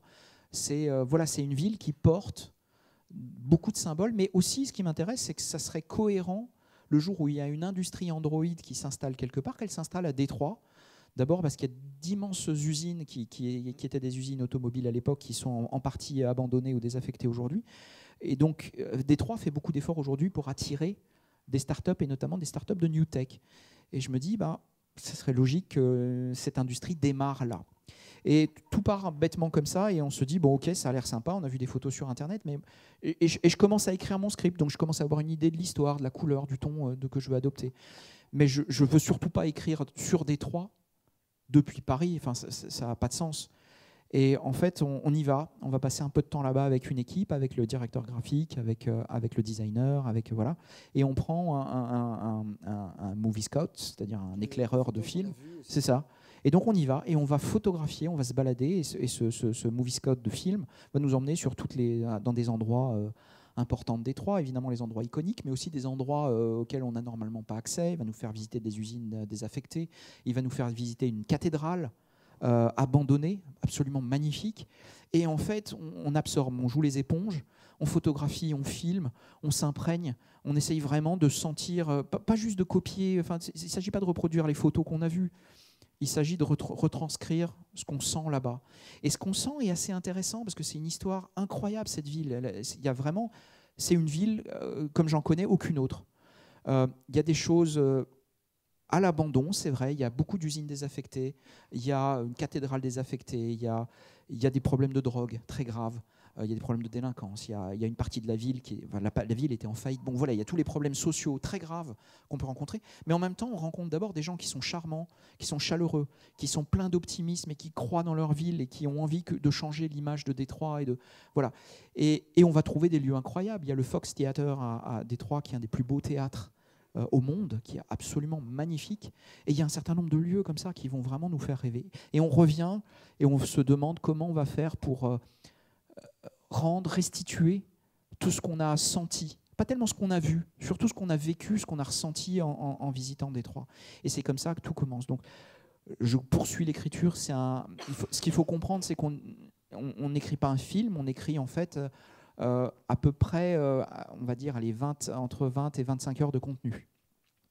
Puisque le jeu est non linéaire, c'est-à-dire qu'en fait on ne raconte pas une histoire, on raconte une histoire avec des embranchements, des variations, et on a voulu, c'était un choix de design au départ de Détroit, dire on ne veut pas faire des faux choix, on ne veut pas faire croire aux joueurs que fais ci ou fais ça, et en fait ça revient à la même chose. On voulait vraiment assumer cette idée que les choix que le joueur va faire vont avoir des vraies conséquences, qui vont amener des scènes différentes, qui vont faire mourir des personnages. Voilà, on raconte pas une histoire, mais tout le champ des possibles dans l'histoire qu'on a imaginée. Et donc, c'est quelque chose que j'avais déjà testé dans Fahrenheit, dans Heavy Rain, dans Beyond, mais là il s'agissait de pousser le curseur beaucoup plus loin. Et je me retrouve embarqué dans un truc que, très sincèrement, je n'avais pas forcément anticipé. Je me retrouve à travailler chez moi pendant plus de 2 ans. 2 ans d'écriture à travailler 6 jours sur 7, travailler très dur et à me taper la tête contre les murs parce que j'arrive à la conclusion que c'est impossible, c'est infaisable. Je ne peux pas raconter tout le champ des possibles de ces histoires. Et puis je suis sur 3 personnages. Au départ 4, et très vite je réduis à 3 parce que je me rends compte que 4, j'y arriverai jamais. Je me dis 3 non plus, mais c'est mieux. Et voilà, et je m'engage là-dedans. Et il y a un scope. Cette histoire, je commence par 3 histoires individuelles, donc je suis avec les personnages très proches d'eux sur des petits périmètres dans leur environnement. Mais l'histoire grandit en scope, ça devient une révolution. Et j'arrive à mon acte 3. Et l'acte 3, c'est la révolution. Tous les personnages sont embringués dans la révolution des androïdes avec tellement de variables, j'arrive même pas à les compter, les variables. En fait, c'est exponentiel. Je commence à écrire un arbre, c'est une branche, puis la branche, elle donne 2 branches, puis chaque branche donne 2 branches de plus, puis chaque nouvelle branche, etc. Et donc, je suis à mon acte 3, et je suis à la tête d'un arbre monstrueux, et je regarde à combien de pages je suis, et je prends peur, parce que j'ai passé les 4000 pages. 4000 pages de script, au bout de 2 ans d'écriture, on se retrouve à la tête d'un corpus d'écriture qu'il faut manager, gérer, suivre les variables.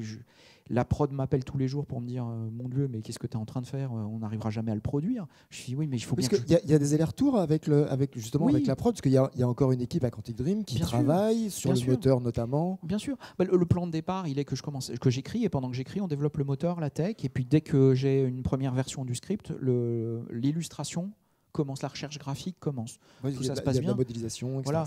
Sauf qu'au bout d'un moment, moi, j'ai pas fini d'écrire parce que ça s'étire et que j'en vois pas le bout. Et la prod commence à me dire qu'est-ce qu'on peut produire en attendant. Donc voilà.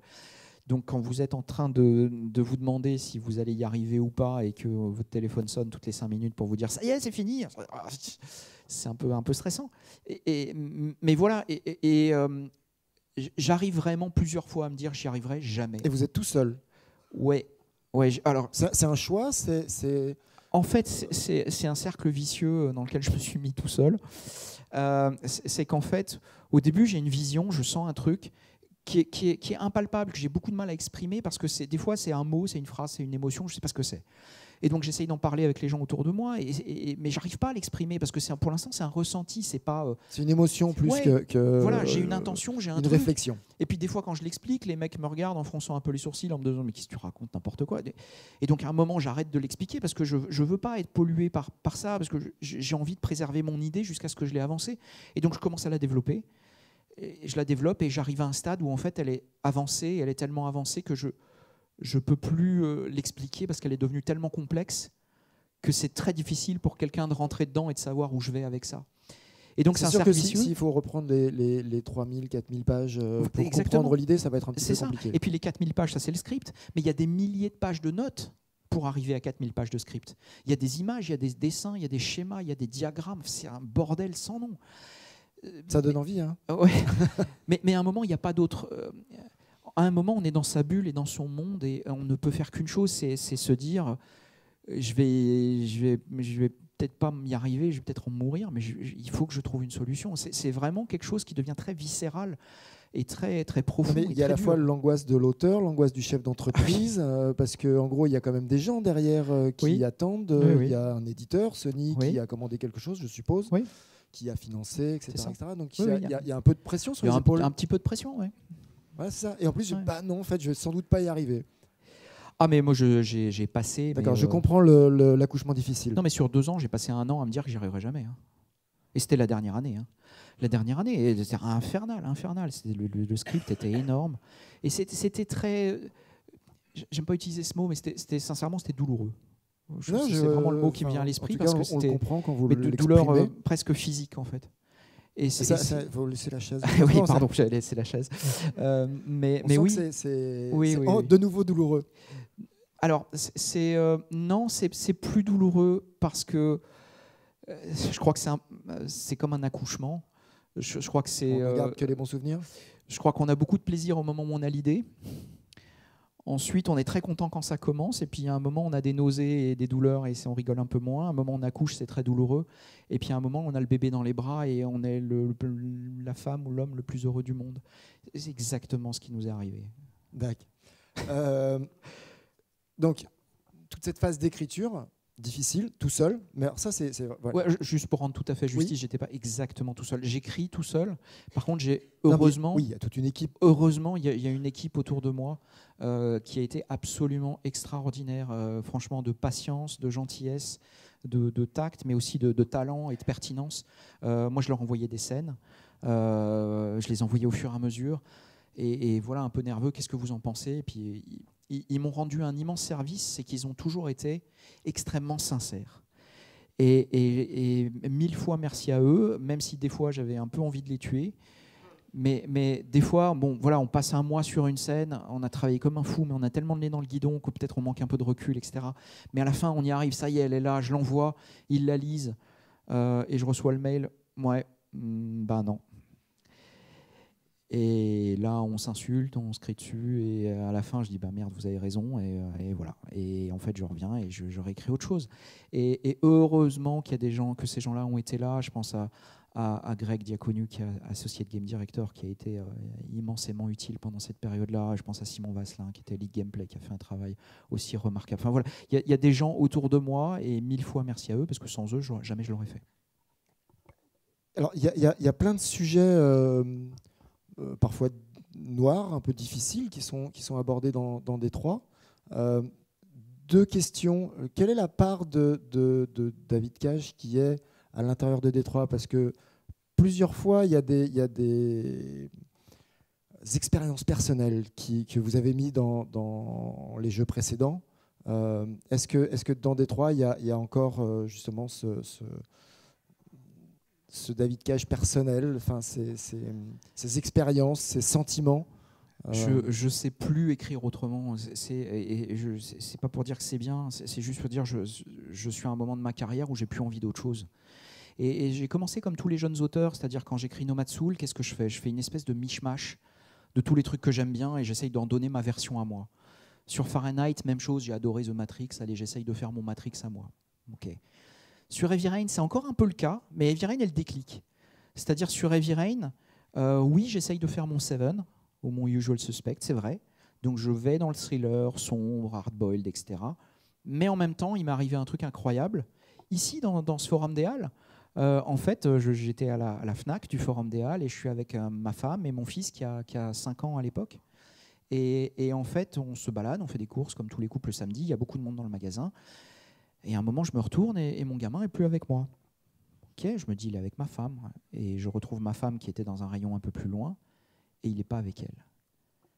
Et là, on se regarde tous les deux et il y a un moment de panique, mais que inexprimable. Je ne sais pas mettre de mots dessus. Où est-ce qu'il est? Où est-ce qu'il est? Il y a une foule. Et il y a cette idée terrible qui est passée par la tête de tous les parents à qui c'est arrivé, qui est, et si je le retrouvais jamais? Et là, je n'ose pas vous dire ce qui vous passe par la tête, mais c'est les moments les plus flippants de mon existence. Et là, on court dans le magasin, on court partout, et ça dure une éternité, mais dans les faits, ça a duré 5 minutes. Et au bout de 5 minutes, il y a un vendeur qui nous a attrapés. C'est à vous, le gamin.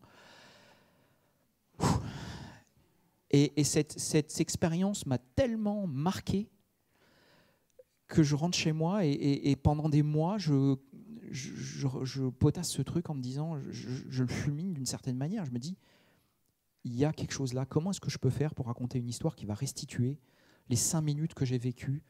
Et surtout, quel est ce sentiment étrange? Parce que je t'aime, on le dit à tout le monde. On l'a dit à son gamin, on l'a dit à sa femme, etc. Ou je ferai n'importe quoi pour toi, on l'a dit à tout le monde. Qu'est-ce que ça veut vraiment dire? Et est-ce qu'on est vraiment prêt à faire n'importe quoi pour mon gamin? Pour un gamin ou pour quelqu'un qu'on aime? Et à ce moment-là, je me suis dit, oui, pour mon fils, j'aurais fait n'importe quoi. N'importe quoi. Et Heavy Rain commence comme ça. J'écris cette histoire d'un père à qui on va demander de prouver jusqu'où il est prêt à aller par amour. Et c'est l'expérience que des millions de joueurs ont vécue. Et j'ai eu la chance de toucher un truc qui finalement était universel, parce qu'il y a des tas de joueurs, parents des fois, ou pas parents d'ailleurs, qui ont ressenti cet attachement viscéral à quelque chose et qui ont vécu cette expérience. Et à partir de là, Heavy Rain est pour moi un déclic. Et à partir de là, je me dis, c'est bien d'essayer de copier, de refaire sa version de ci ou de ça. Maintenant, j'arrive à un moment de ma carrière où il faut que je trouve ce que moi j'ai à dire. Qu'est-ce que moi j'ai à raconter? Qu'est-ce que je porte en moi? Est-ce que j'ai une voix? Et c'est une question, c'est pas du tout une certitude, puisqu'on n'a jamais de certitude. Mais c'est juste l'envie de savoir qu'est-ce que j'ai au fond de moi, est-ce qu'il y a quelque chose, est-ce qu'il y a une voix? Et donc là, je travaille sur Beyond, qui est quelque chose, qui est un jeu très personnel. Et quand j'aborde Détroit, même chose, j'ai envie de parler de choses qui me touchent. C'est pas tellement parler de moi, c'est pas un trip égomaniaque d'une certaine manière, c'est parler de choses qui me touchent en me disant si ça m'a touché, ça va toucher d'autres gens.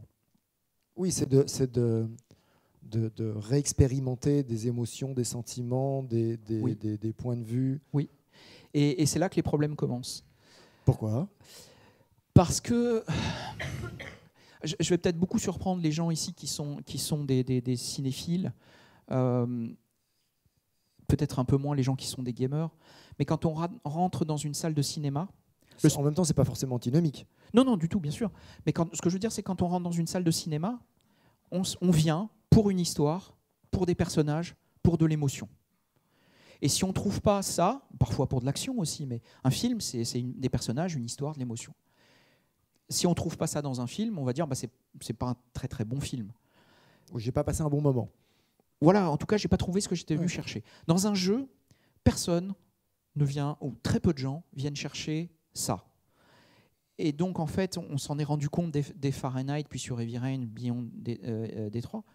Il faut commencer par convaincre les joueurs qu'on peut aussi trouver de l'émotion dans un jeu et que ça n'en fait pas nécessairement un mauvais jeu et qu'on peut proposer une expérience interactive où peut-être qu'on n'a pas de hache, peut-être qu'on n'a pas de pistolet, peut-être qu'on n'a pas de plateforme ni de voiture, mais où on va vivre quelque chose qui va être interactif vraiment, qui va être intéressant, qui va être prenant, dont on va se rappeler, qui ne correspondra peut-être pas aux définitions traditionnelles du jeu vidéo, mais peut-être que c'est pas grave et que peut-être que c'est une expérience qui est aussi respectable. Ça, c'est le premier problème auquel je m'étais heurté des Heavy Rain et qu'on retrouve dans Détroit. Dans Détroit, je me dis tout ça est trop simple, il faut qu'on se rajoute des problèmes. Et en fait, il y a une chose qui me hante depuis longtemps. Je donne une interview au moment de Heavy Rain et le journaliste me demande c'est quoi votre rêve dans le jeu vidéo en 2012-2013. Et je lui dis je rêverais d'avoir des jeux qui racontent quelque chose, qui porte du sens. C'est-à-dire on crée des expériences, on crée de l'entertainment, et c'est très bien, on crée du fun, très bien. Maintenant, on essaye de créer de l'émotion, parfait. Mais je rêverais de créer un jeu qui parle de différence, qui parle de handicap, qui parle de guerre, qui parle de choses intimes, graves du monde réel. Et je décide au moment de Détroit que je sais ce que je veux faire. Je veux parler de choses qui sont lourdes, graves, pesantes, sombres, importantes et universelles. Et le thème des androïdes porte ça, puisque très vite en écrivant, le thème vient à moi, c'est même pas moi qui le cherche, le thème vient me chercher et me dit bah oui, mais regarde, là, tu as de la ségrégation. Parce que les androïdes, au bout d'un moment, on a vraiment l'impression que c'est une espèce de parabole ou de métaphore. Alors, il y a plusieurs scènes dans lesquelles on se dit en fait, c'est pas forcément que des androïdes, c'est aussi des gens, c'est des exclus, c'est des gens, c'est des minorités. C'est ça. Mais la première image qui me vient à l'esprit, c'est de me dire des machines qui nous ressemblent en tout point. C'est exactement des êtres humains, ils nous ressemblent en tout point, mais on les traite comme des objets.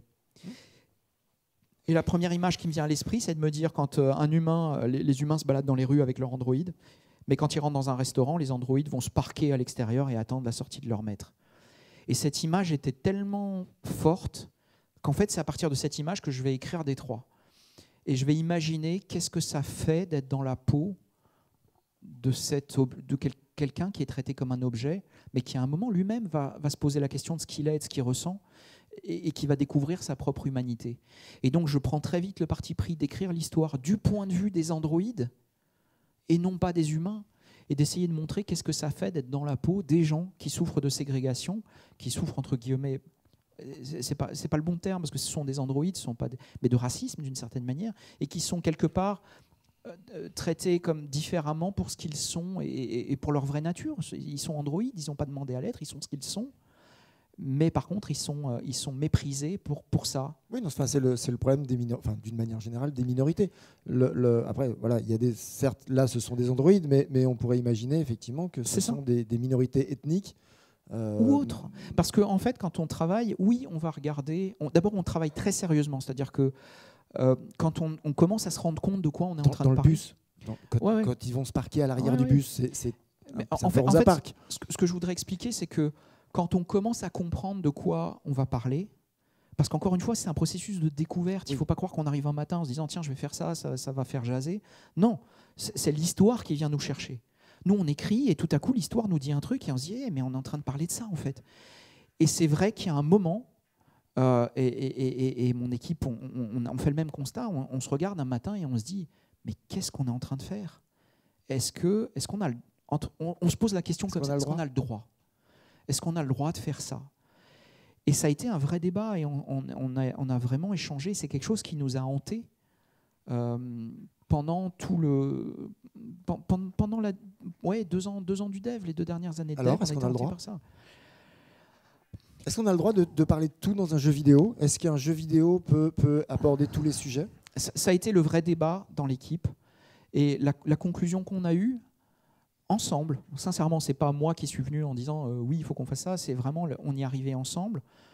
On s'est dit, il faut qu'on soit extrêmement respectueux, il faut qu'on ait réfléchi, travaillé, et il faut qu'on soit conscient de ce qu'on fait. Mais si ces conditions sont réunies, on a le devoir de le faire. Ah oui, c'est au-delà même du droit, d'accord. Ouais, et on a le devoir de le faire. Et pourquoi on a le devoir de le faire ? Parce que renoncer à ce moment-là, c'est-à-dire dire on a un sujet qui est extrêmement fort, qui est difficile, qui est important. Si on disait « Ah non, c'est trop grave, ou c'est trop lourd, ou c'est trop sérieux pour un jeu vidéo, laissons tomber », ou c'est trop pas fun, c'était presque refuser, renoncer à tout ce en quoi on croit dans ce média. Moi, j'y suis depuis 21 ans et mon équipe avec moi, parce que depuis 21 ans, on croit que c'est un moyen d'expression qui est aussi légitime que le cinéma, que la télévision, que le théâtre, que la littérature. Et renoncer à ce moment-là, ça aurait voulu dire que tout ce qu'on racontait depuis des années, nous-mêmes, on n'y croyait pas. Et cette idée s'est imposée. On s'est vraiment astreint à une vraie discipline et à beaucoup de rigueur. D'abord, on a beaucoup potassé, on a beaucoup travaillé. Oui, on a regardé la ségrégation aux États-Unis dans les années 50. C'est vrai que c'était une source d'enquête et d'information. Mais pas que. On a regardé ce qui s'est passé ensuite avec Martin Luther King, avec Malcolm X, l'évolution du mouvement de la cause noire aux États-Unis jusqu'à aujourd'hui. On a regardé l'apartheid en Afrique du Sud. On a regardé la révolution avec Gandhi en Inde. On a regardé Stonewall et la défense des droits LGBT à New York dans les années 70. On a regardé, mais on était regardé jusqu'à Spartacus et la révolution des esclaves à Rome. Comment est-ce que toutes les communautés qui à un moment se sont senties non respectées pour des raisons illégitimes, juste les femmes battues, etc. Alors j'y reviendrai là-dessus, c'est un cas un petit peu différent. Mais comment est-ce que toutes les minorités qui se sont senties méprisées se sont battues pour leurs droits, soit de manière pacifiste, soit de manière violente ? Quels sont les conflits internes, externes auxquels ils ont eu lieu ? Et comment est-ce qu'on peut raconter cette histoire-là, qui est une histoire universelle, c'est une histoire humaine, c'est une histoire qui est arrivée à toutes les époques et dans tous les pays, dans toutes les régions du monde. Et on crée l'histoire de Détroit autour de ça. On se retrouve aussi sur ce sujet, effectivement, de la violence domestique, puisqu'on a une scène où cette jeune femme se retrouve dans la maison d'un homme qui est le papa d'une petite fille et qui est une personne qui est visiblement bipolaire et cette personne est violente. On se retrouve face à un père qui est effectivement violent. Et on a une scène qui est extrêmement forte et poignante et sombre, extrêmement sombre, dans laquelle il devient violent et on sent que la petite fille est en danger. Et nous, on va contrôler Kara, cette jeune femme androïde qui va essayer de sauver cette petite fille, de la sauver de ce père violent et s'enfuir avec. Et on le fait avec beaucoup d'attention, on essaye d'être très prudent, très vigilant, mais en même temps on veut porter ce propos-là parce que c'est quelque chose qui est important et on ne veut pas renoncer devant un sujet aussi grave et on va le porter. Et en fait on est très surpris parce que la première fois qu'on le montre, on a une espèce de pseudo-scandale qui sort de nulle part, de gens qui n'ont pas joué au jeu, etc. et qui nous disent comment osez-vous.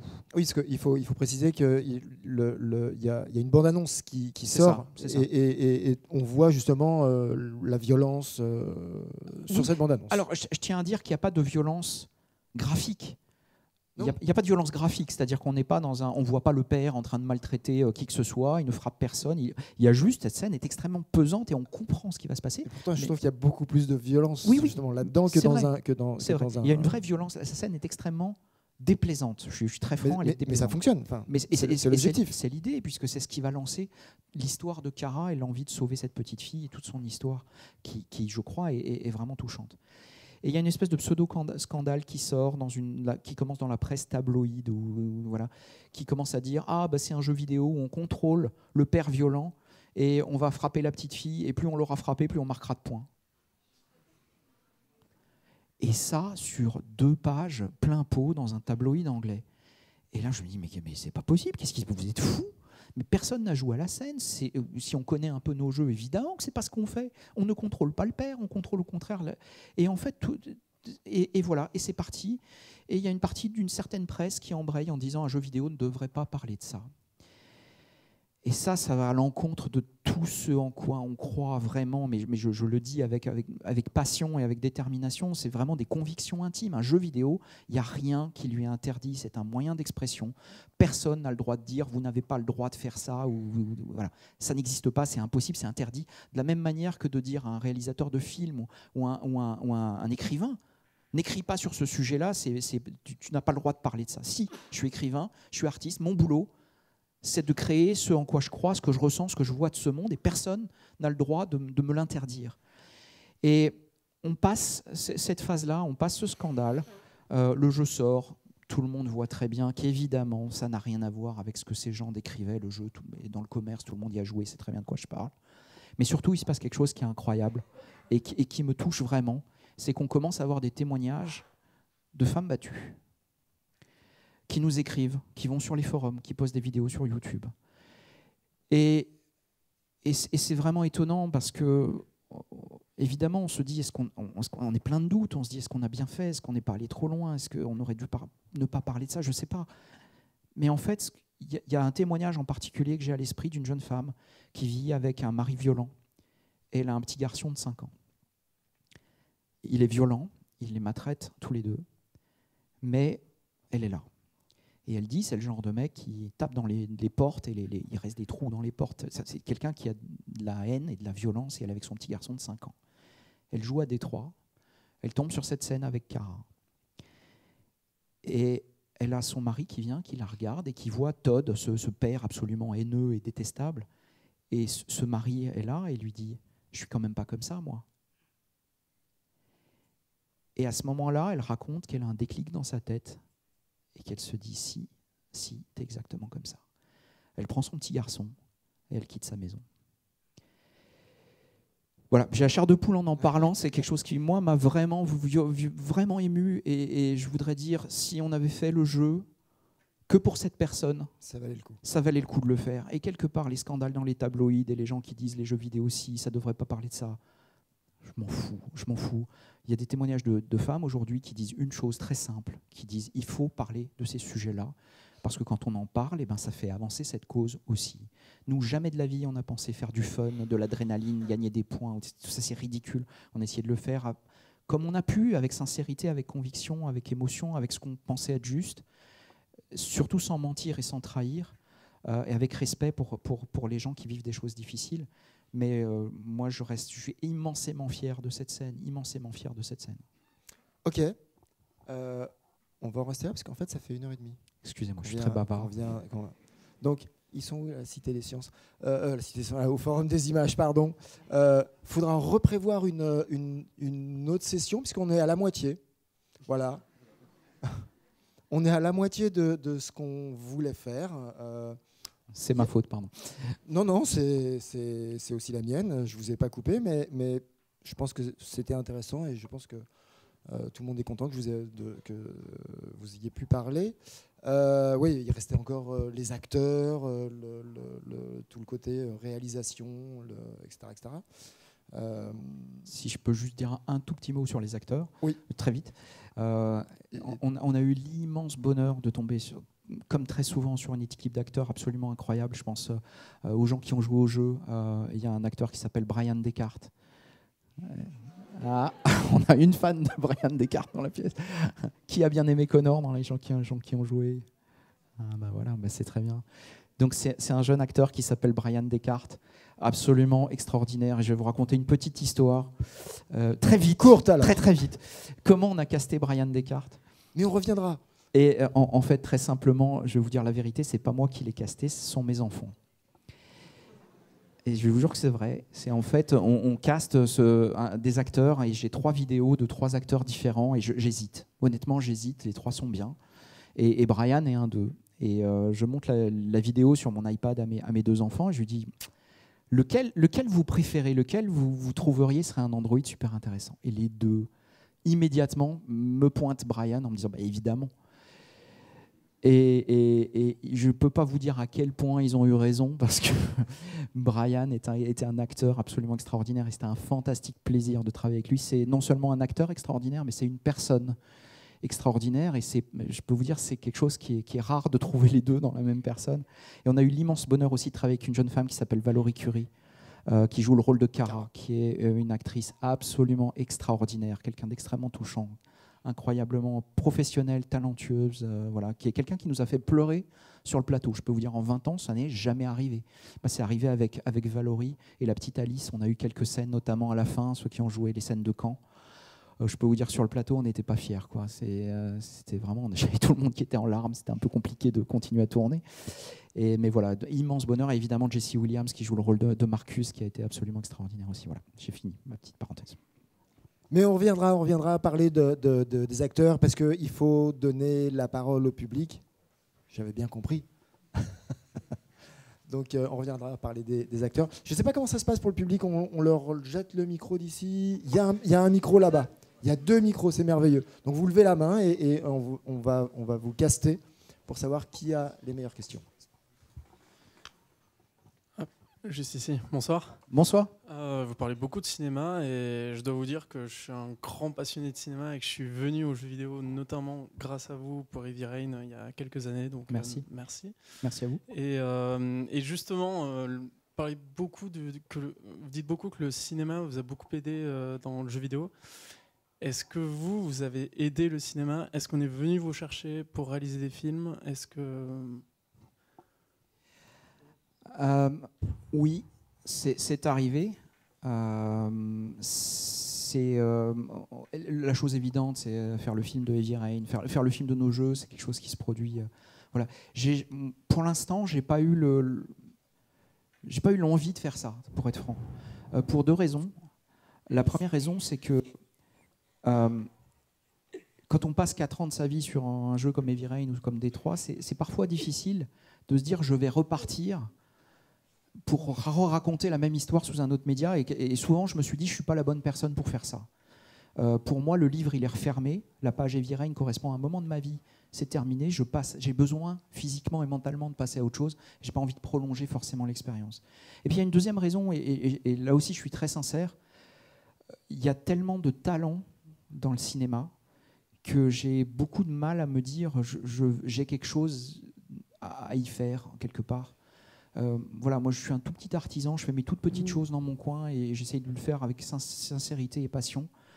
Mais voilà, de là me prétendre cinéaste et aller rivaliser avec les grands noms du cinéma, très franchement, je m'en sens pas capable. J'ai la passion, j'ai l'envie, j'ai l'énergie, j'adore le travail avec les acteurs, j'adore le travail avec la caméra, mais j'ai pas trouvé encore la confiance peut-être pour me dire j'ai quelque chose à dire qui justifierait ça. Voilà. Peut-être un jour, et je dis certainement pas jamais, mais ça n'a pas été le cas jusqu'à maintenant, même s'il y a eu des opportunités, hein, ça aurait été possible à différents moments. Mais encore une fois, l'interactivité est aussi un média qui me passionne et que j'aime. C'est aussi mon entreprise, et donc partir pendant 1 an, 2 ans faire un film, je crois que l'équipe ferait une drôle de tête. Mais voilà, ça ne s'est pas fait, peut-être un jour. Bonsoir. Non, là. Oui. Déjà, je voulais dire, j'ai adoré Détroit. Merci, c'est gentil. Et en fait, je voulais une question sans le dire, mais savoir en fait pourquoi on aura beau faire tous les choix, finir tout le jeu. Pourquoi à chaque fois on arrivera toujours aux mêmes fins? Pourquoi à chaque fois les jeux, c'est toujours... Moi, j'ai l'impression qu'en fait, on arrivera toujours à la fin. J'ai l'impression que les fins, parfois, en fait, les choix, c'est plutôt une illusion. En fait, pourquoi? Combien de fois vous avez joué à Détroit? Une fois, mais en fait, voilà. du gameplay. Alors, Du gameplay. sur cette fois où vous avez joué, vous avez eu la même fin? J'ai pas encore fini. Hein.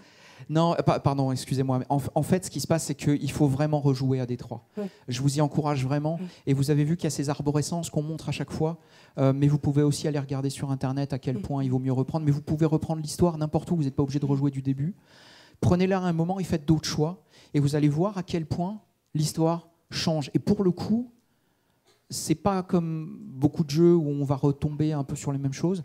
Avec Marcus, la révolution, elle peut être pacifiste ou violente. Tout l'acte 3 est complètement différent. Il y a des personnages qui vivent, qui meurent, ça change beaucoup de choses. Avec Kara, on peut la sauver de différentes manières ou elle peut mourir. Avec Connor, il peut devenir déviant ou rester androïde. Et ça change énormément. Il a tous de les choses. spoils, les uns après les autres. J'ai pas raconté comment. J'ai dit et surtout, ce que je veux dire, c'est que en fait, votre question est très pertinente parce que en fait, quand on commence Détroit, on se dit qu'on ne veut pas faire ce que vous décrivez. On ne veut pas faire un jeu où on fait croire qu'il y a des choix et en fait, c'est des faux choix. On veut assumer les choix et vraiment avoir des scènes différentes.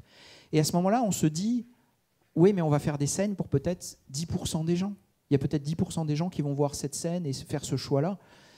Et la plupart des jeux vidéo disent, s'il n'y a que 10% des joueurs qui le voient, ça ne vaut pas la peine de le faire. On va dépenser du temps, de l'argent, des ressources pour quelque chose que très peu de gens vont voir.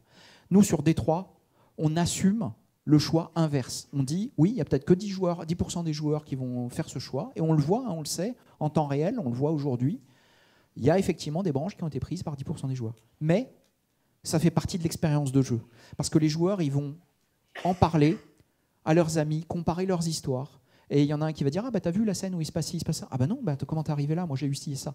Et c'est exactement ça qu'on cherche. C'est le fait que chaque joueur ait eu sa version de l'histoire qui lui est propre. C'est un effort considérable en développement, en temps d'écriture, en tournage, en tout ce qu'on veut. Mais c'est, je crois, le point fort de Détroit. Et moi, je vous encourage vraiment à rejouer le jeu parce que vous allez avoir des surprises. Et pour la première fois, à ma connaissance, les embranchements sont visibles. Oui, on les a représentés visuellement. On voulait surtout pas le cacher aux joueurs. On voulait vraiment être très transparent et lui dire voilà le jeu. Donc tu peux voir toutes les branches et tout ce que tu as raté quelque part en ne jouant qu'une fois et revenir à n'importe quel point de l'histoire pour voir les autres branches. Juste, je voulais dire autre chose. En fait, je vais un tout petit peu spoiler, mais en fait, ouais. Juste, je voulais savoir la scène du retour de la décharge, dans la décharge avec Marcus. Combien de temps vous avez mis pour la faire? Et surtout, elle m'a bien fait flipper. Eh bien, tant mieux. Merci. Merci beaucoup. Combien de temps on a mis pour la faire? C'était pas la scène la plus compliquée. Pour être franc, c'est la scène qui s'appelle Mass Grave en anglais, qui est vraiment la scène où Marcus est quasiment détruit. Et en fait, il est dans une espèce de décharge avec des androïdes et il va ramper pour essayer de se reconstruire. L'idée de cette scène, c'était de revenir d'entre les morts, de revenir des enfers, vraiment au sens mythologique du terme. Je reviens des enfers et je vais délivrer mon peuple. Et la deuxième idée qui était importante pour nous, c'était que Marcus soit l'assemblage, porte les pièces de son peuple sur lui. Et c'est pour ça qu'il va récupérer des pièces détachées des différents cadavres androïdes qui se trouvent là. Il a le sang, il a les tripes de son peuple, il revient d'entre les morts, il va les sauver. Et il y a juste une petite anecdote très vite, c'est qu'en fait, vous avez sûrement remarqué que Marcus a 2 yeux de couleurs différentes, puisqu'il a perdu un de ses yeux, il va en récupérer un qui n'est pas de la même couleur. On l'a fait très sincèrement, c'était vraiment un hommage à David Bowie, qui avait évidemment la même différence de couleur des 2 yeux. Et voilà, c'était un petit clin d'œil, si j'ose dire, à David Bowie dans cette scène. Merci beaucoup. Merci pour vos questions. Bonsoir. Bonsoir. Vous parliez tout à l'heure justement de votre volonté de raconter quelque chose dans les jeux. Il se trouve que ces derniers temps, au moins dans la production indépendante et dans certains petits jeux de gros studios, on va dire, ça s'est un peu développé. Là, je pense notamment à Mon amour enterre-moi, je crois, et Paper Please, et un autre jeu d'Ubisoft dont j'ai oublié le nom sur la Première Guerre mondiale. Je voulais savoir si vous aviez eu le temps d'essayer ces jeux et comme ça a été traité d'une manière différente et moins vidée, moins cinématique, on va dire, quel retour et quelle vision vous avez? Est-ce que ça vous a inspiré quelque chose? Il y a une production indie, indépendante, qui est vraiment fascinante. Il y a énormément de créativité chez tous ces gens et qui travaillent pour le coup avec passion. Souvent, il y a, entre guillemets, peu d'argent, ce qui est une malédiction dans un sens, mais aussi une bénédiction, parce qu'ils peuvent faire des choses qu'on les laisserait jamais faire sur des projets à gros budget. Tout ça existe. Vous avez cité Paper Please, qui est un jeu très intéressant sur la dictature et le fait de passer une frontière, etc. Moi, je pourrais vous citer un jeu qui s'appelle Papo Ennio, qui est développé par des Canadiens, qui est passionnant, qui est aussi sur l'idée d'avoir aussi, pour le coup, un père violent qui se transformait en monstre. Et c'était quelque chose d'assez autobiographique aussi. J'ai joué à un jeu qui s'appelle Inside, qui est un jeu vraiment, moi, que j'ai adoré. Je suis un immense fan de Ueda. Voilà, qui fait Ico, Shadow of the Colossus, etc. On ne va pas tous les citer parce qu'il y en a plein. J'adore ces jeux, je suis fasciné parce que je vois... oui, ce n'est pas les mêmes jeux que ce qu'on fait, mais alors, enfin, ils explorent d'autres voies. Moi, ce qui m'intéresse, c'est qu'est-ce que je ressens quand je joue. Quand on joue à Journey, voilà, c'est très différent des trois, mais on ressent quelque chose. Et moi, je suis intéressé avant tout parce que le joueur ressent. C'est le ressenti du joueur qui me passionne. Et le fait de lui faire ressentir des choses, il y a des tas de moyens. Nous, on en explore un. Il y en a des tas d'autres qui sont tout aussi légitimes.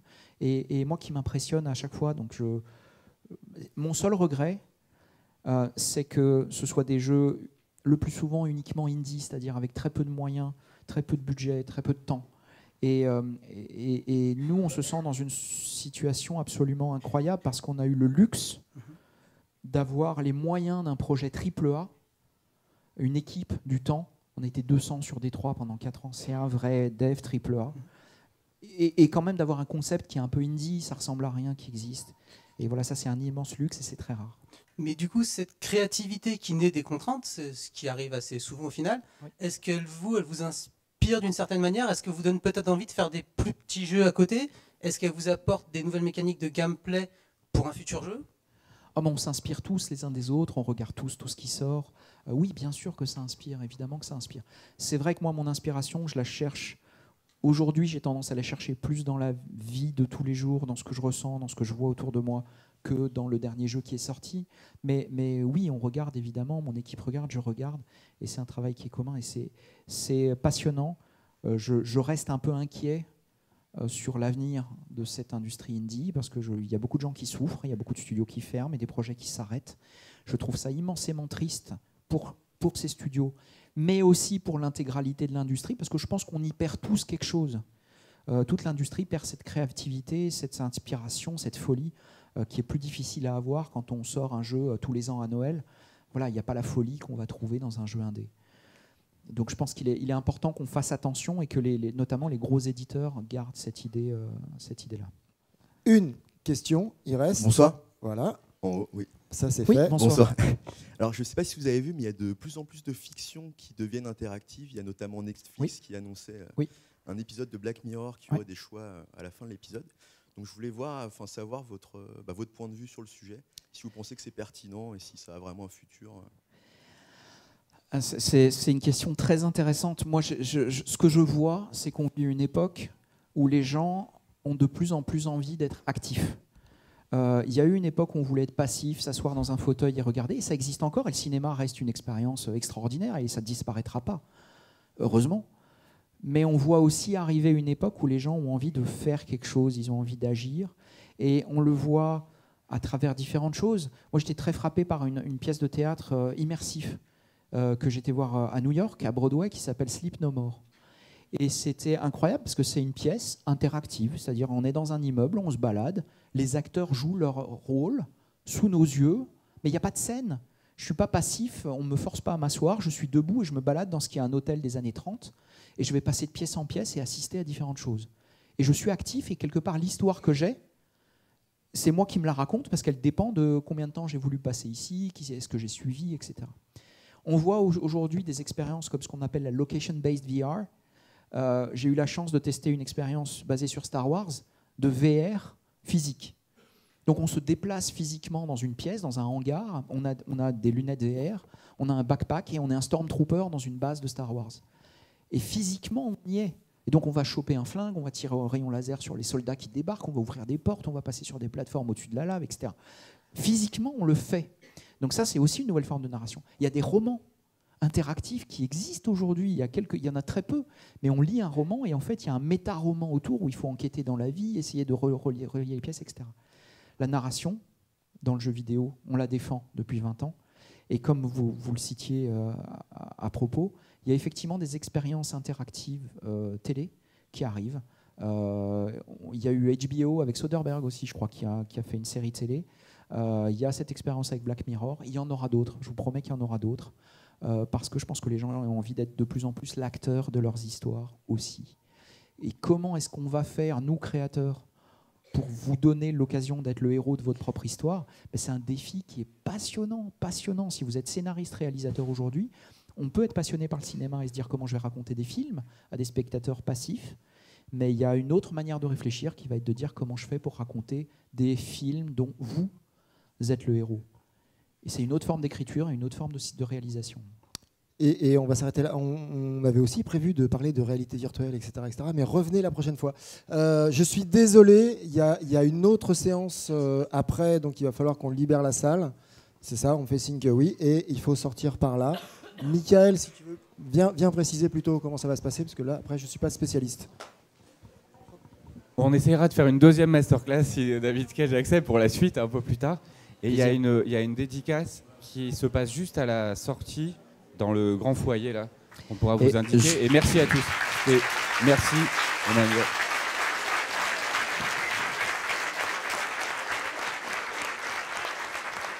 Si je peux juste vous dire un dernier mot avant que vous partiez.